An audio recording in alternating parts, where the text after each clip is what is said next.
In both types of narcissism, there is pleasure that the narcissist feels in response to other people's perceived pain, and a willingness to exert dominance on other people. That is work by Omira in 2011. This is what's common to both types of narcissism.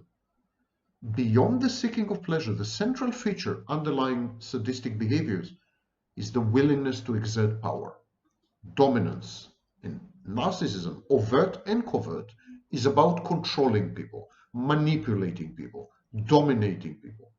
Tendency, the proneness, the propensity to exploit and manipulate other people is a central feature of grandiose narcissism. And it's measured by the pathological narcissism inventory, work by Pincus and others in 2009. So we know this about grandiose narcissism, but it's equally common, and even I would say more so in covert narcissism, because covert narcissists are not self-efficacious. They cannot obtain supply or extract supply from the environment by themselves. So they need to control other people to do it for them. And they need to control the environment to avoid narcissistic injuries and mortifications, which could be lethal, literally lead to suicide in the case of covert narcissism. Covert narcissists get emotionally dysregulated much faster than overt or grandiose narcissists because they don't have the added layers of defense of narcissistic supply and self-efficacy.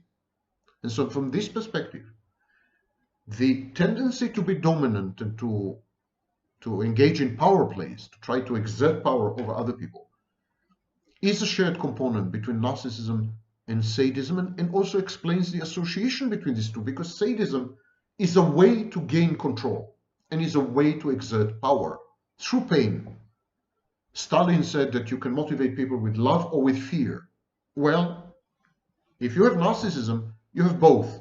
You can charm people into loving you, especially if you're a covert narcissist who masquerades as a kind, empathic, loving person. And you can terrify people and hurt them and torture them into submission. And this is an integral part of coercive control, by the way.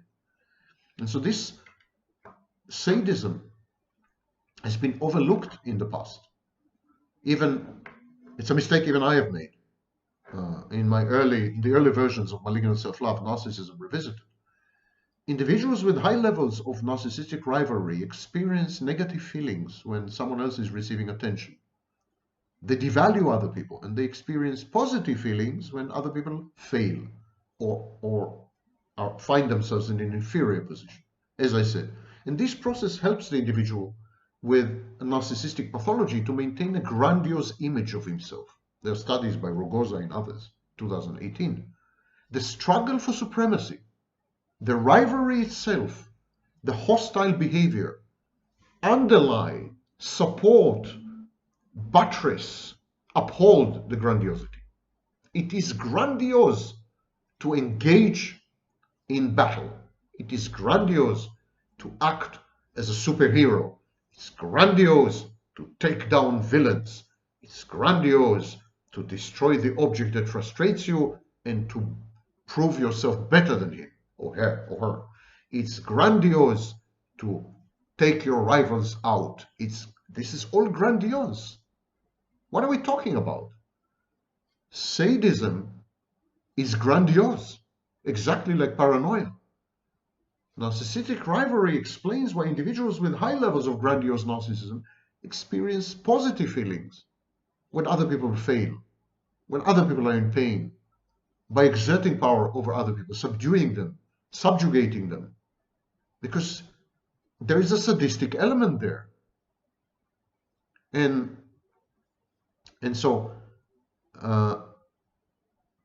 according to this reasoning, the levels of narcissistic rivalry explain the process by which grandiose narcissism leads to or is connected somehow to sadism. Same applies to malicious envy. It's a good candidate to explain the relationship between grandiose narcissism and sadism. Envy is a reaction or a disposition towards other people. It's the outcome of comparing yourself to other people. It's related to a sense of innate inferiority or some kind of injustice or discrimination if you're passive aggressive. Yeah?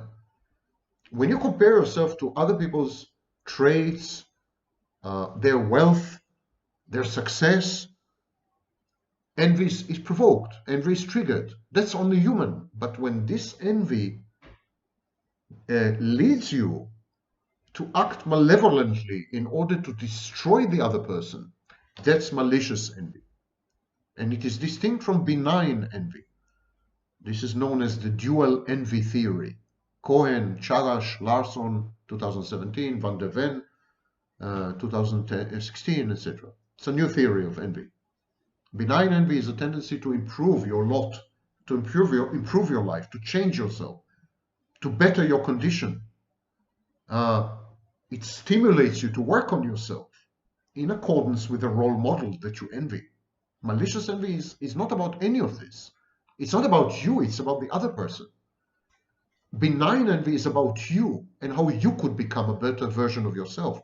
Malicious envy is about the other person and how you could destroy that other person so that it doesn't irritate you and annoy you and cause you narcissistic injuries and narcissistic mortification on a permanent basis.